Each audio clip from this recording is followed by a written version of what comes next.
Hey guys and welcome back to your channel exam republic. आपका अपने channel exam Republic में एक बार फिर से हार्दिक स्वागत है। तो दोस्तों, आज मैं आपके लिए लेके आया हूँ part 3 of the prelims SA series 2023, जिसमें कि हम जानेंगे पीपल इन न्यूज, पॉलिटी से रिलेटेड यानी कि राजनीति से रिलेटेड लोगों के बारे में जानेंगे जो कि खबरों में रहे हैं और जो आपके एग्जामिनेशन पॉइंट ऑफ व्यू से इंपॉर्टेंट है। तो हमेशा की तरह दोस्तों, इसमें वीडियो में सारा कंटेंट मैं आपको नहीं देने वाला हूं। जो जो हुआ है वो सब नहीं डिस्कस करेंगे, सिर्फ इंपॉर्टेंट टॉपिक्स ही हम डिस्कस करेंगे जो आपके एग्जामिनेशन पॉइंट ऑफ व्यू से इंपॉर्टेंट है। क्योंकि हम ये नहीं चाहते कि सारा आपको दे दें और फिर हम कहें कि हमारे उसमें से आया है पेपर में। सिर्फ इंपॉर्टेंट टॉपिक्स करेंगे, स्मार्ट स्टडी इसमें हम करने वाले हैं। तो वीडियो को दोस्तों अंत तक देखना। अगर पसंद आए तो ही चैनल को सब्सक्राइब करना, वरना है कोई बात नहीं। लेकिन हाँ, अगर आपको पसंद आए तो जरूर चैनल को सब्सक्राइब कर लेना, क्योंकि वो एक एक्चुअल रिवॉर्ड भी होता है हमारा आपके साथ इतनी मेहनत करने का। तो आइए दोस्तों, शुरू करते हैं आज का ये वीडियो। राजनीति से जुड़े लोगों के बारे में जानेंगे जो कि खबरों में रहे हैं। ठीक है, तो पहले टॉपिक्स बता देता हूँ। 7 टॉपिक्स करेंगे, ज्यादा बड़ा वीडियो नहीं रहेगा, छोटा सा रहने वाला है। रिपब्लिक डे चीफ गेस्ट 2023 कौन थे इंडिया के अंदर, तो वो देखेंगे हम। शेरपा ऑफ G20 कौन हुए हैं, आईओ अपॉइंट किए गए जिनको, वो देखेंगे।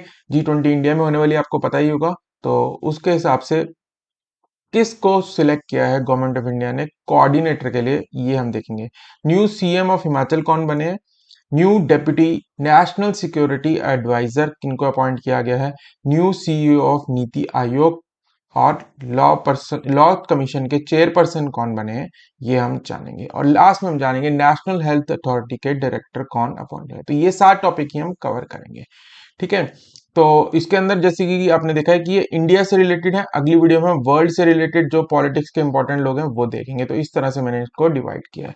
तो रिपब्लिक डे के चीफ गेस्ट 2023 में कौन रहे, तो कोविड के बाद से बहुत सालों से कोई भी चीफ गेस्ट नहीं रहा था।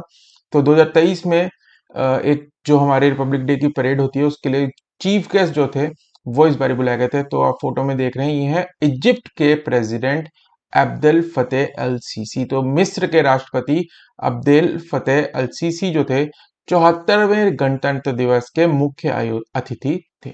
ठीक है, तो ये याद रखना है। इसके साथ साथ ही क्या याद रखना है आपको, क्योंकि इजिप्ट की जो मिलिट्री थी उनका एक कंटिजेंट आया था जो कि पार्टिसिपेट किया था जिन्होंने रिपब्लिक डे परेड में। ठीक है, तो इससे रिलेटेड मैं आपको एक फैक्ट बताता हूँ।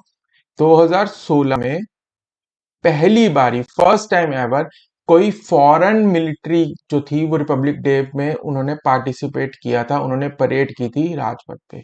तो 2016 में थी। तो ये क्वेश्चन पूछ सकते हैं कि फर्स्ट कौन थी, तो वो थी फ्रेंच मिलिट्री की। ठीक है, तो फ्रांस की मिलिट्री थी वो, उनका एक कंटिजेंट आया था।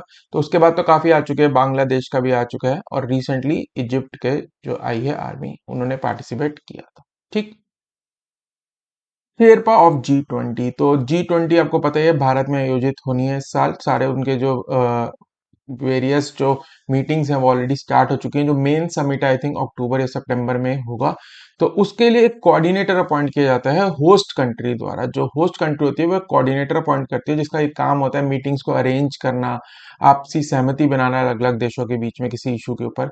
तो ये इसको कहा जाता है, इनको कहा जाता है शेरपा ऑफ G20। ठीक है, तो इसको आप बेसिकली आप मान सकते हैं ये एक कोऑर्डिनेटर का काम करते हैं। तो ये फोटो में देख रहे हैं, ये है शेरपा ऑफ G20 2023 जो कि भारत में आयोजित होनी है।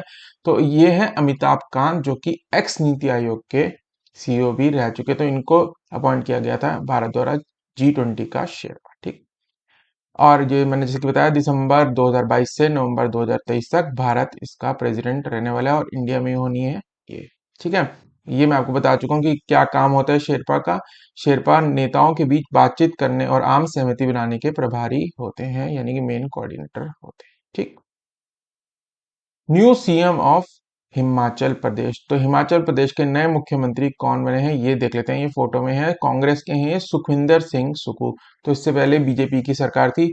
नवंबर में इलेक्शंस कराए गए थे और दिसंबर में जो रिजल्ट्स आए हैं उसमें कांग्रेस वहां पे जीती थी।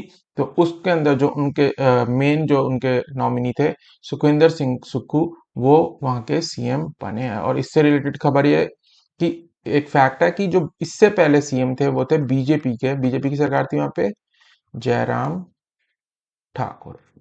ठीक है, इससे रिलेटेड ये fact. New deputy NSC national security adviser जो हैं वो आपको पता ही है कौन है, अजीत डोभाल। ठीक है, तो एक डेप्यूटी एनएसए होता है, जो डेप्यूटी होता है इनकी हेल्प करता है। ठीक है, जैसे डिप्टी कमिश्नर होते हैं और कमिश्नर होते हैं, या चीफ इलेक्शन कमिश्नर होता है, वैसे उसका डेप्यूटी होते हैं। तो वैसे ही एनएसए का एक डेप्यूटी एनएसए भी होता है। तो ये नॉमिनेट किया गया है, इनको अपॉइंट किया गया है पंकज कुमार सिंह, जो कि डेप्यूटी नेशनल सिक्योरिटी एडवाइजर बने हैं, और ये पहले क्या थे, डायरेक्टर जनरल ऑफ बीएसएफ भी रह चुके हैं।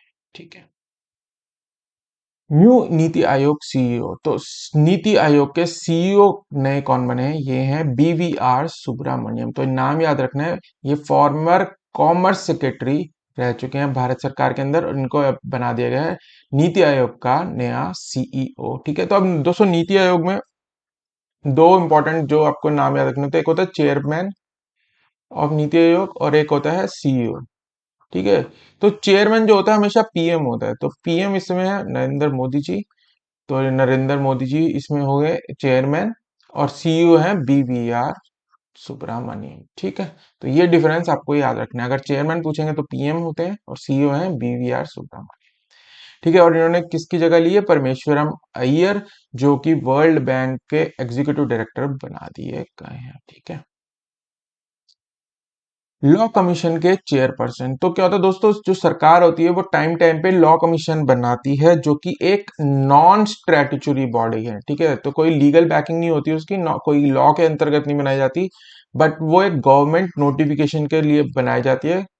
ठीक है, गवर्नमेंट नोटिफिकेशन से बनाई जाती है, उसका उसको एक काम दिया जाता है कि आपको इस लॉ के बारे में रिसर्च करनी है कि हमें क्या क्या चेंजेस लाने चाहिए, किस लॉ के अंदर कुछ चेंज लाने चाहिए as per the changing times. तो उनको एक स्पेसिफिक टास्क दिया जाता है। ठीक है, तो जो 22nd लॉ कमीशन है, उसके जो नए जो बने हैं चेयरपर्सन, 2-3 साल से कोई भी वहां पे चेयरपर्सन नहीं था, चेयरपर्सन की जो जगह थी वो खाली थी। तो अभी रिसेंटली इसको अपॉइंट किया गया, इनको इस पोजीशन को अपॉइंट किया गया, और ये इनको अपॉइंट किया गया एक्स कर्नाटका हाईकोर्ट के चीफ जस्टिस रह चुके जो हैं जस्टिस ऋतुराज अवस्थी। ये बन गए हैं chairperson of 22nd law commission. ठीक है, तो इतना नाम याद रखना है। लास्ट टॉपिक देख लेना आज के वीडियो का, नेशनल हेल्थ अथॉरिटी के डायरेक्टर कौन है। तो Praveen Sharma has been appointed the director of national health authority, Ayushman Bharat digital mission under ministry of health and family welfare. तो दोस्तों यही 7-8 इंपॉर्टेंट टॉपिक थे जो कि मेरे को लगा था इंपॉर्टेंट है। तो मैं आशा करता हूँ वीडियो यहाँ तक आपने देखा ही है तो आपको डेफिनेटली पसंद आया होगा, और अगर आपको पसंद आया तो प्लीज चैनल को सब्सक्राइब कर लेना, एज वही एक एक्चुअल रिवॉर्ड भी होता है हमारा इतनी मेहनत करने का। दोस्तों मिलते हैं अगले वीडियो में, हम जानेंगे पीपल इन न्यूज वर्ल्ड, यानी कि दुनिया की जो राजनीति है उससे इंपॉर्टेंट जो अपॉइंटमेंट्स हुई हैं या इलेक्शन हुए हैं, प्रेसिडेंट बने हैं, पीएम बने हैं, सारे हम डिस्कस करेंगे अगले वीडियो के अंदर। मिलते हैं अगले वीडियो में, तब तक के लिए bye bye and happy learning.